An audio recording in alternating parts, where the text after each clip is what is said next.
Natation, course à pied et surtout vélo, les trois sports du triathlon. Et voici le terrain d'entraînement de l'un des meilleurs spécialistes au monde, Bertrand Billard. Jour après jour, il brûle les calories au pied du pic Saint-Loup près de Montpellier. Le double champion du monde longue distance prépare l'Ironman d'Hawaï pour octobre 2016, une idée fixe. Je pense à fond Ironman, je pense à fond mon projet d'Hawaï. Hawaï, c'est la course mythique, c'est là-bas que le triathlon Ironman est né. L'Ironman, l'homme de fer en anglais, une épreuve où il faut enchaîner 4 km en natation, 180 km à vélo, puis un marathon. Là, je me dis que j'ai loupé tous mes objectifs cette année. Bertrand Billard en sourit aujourd'hui, mais il avait déjà coché Hawaï à son calendrier dès cette année. Objectif brisé par un accident. Une chute à vélo, une bonne chute même, où un scooter m'a coupé la route. Donc voilà, j'ai fait un soleil par au-dessus du scooter pour atterrir dans une voiture. Ça m'a une côte cassée et la clavicule aussi. Ça a été un peu long. Ouais. Donc 3 mois quasiment à rien faire. Ça a été un petit peu compliqué pour revenir au meilleur niveau. Mais là, je pense y être arrivé. Le Montpellierin a aussi raté les championnats du monde. Après Belfort en 2013 et Weihai en Chine en 2014, il n'a pu remporter une 3e médaille d'or consécutive aux mondiaux.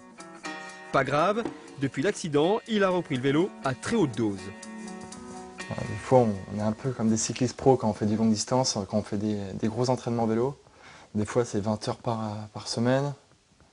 Je suis déjà monté jusqu'à 35 heures dans la semaine sur ce vélo. Je ne vous raconte pas l'état de mon entrejambe. Sauf que derrière, il faut aussi courir et nager.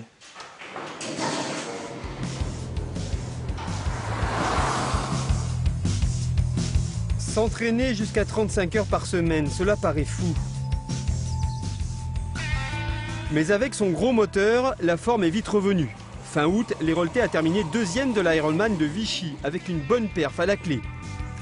Ce grand gaillard d'1,93 m a couru son marathon en moins de 3 heures. Ceci après avoir nagé 4 km et pédalé 180.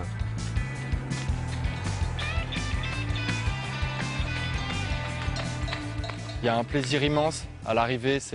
On a vraiment l'impression d'avoir accompli quelque chose d'extraordinaire en fait. Et c'est un peu quelque chose d'extraordinaire aussi, mais c'est vrai qu'il y a tellement d'émotions pendant la course. On essaye de repousser ses limites, on a la famille qui nous soutient, on pense à eux. On se dit qu'il faut pas, ils n'ont pas fait le déplacement pour rien. Donc en fait, ouais, c'est un ensemble de choses et au final, c'est un peu une explosion d'émotions, comme je dis. Son Graal serait de devenir un jour le premier Français à remporter Hawaï. Bertrand Billard a encore du temps devant lui. À 27 ans, notre champion du monde reste l'un des plus jeunes du peloton.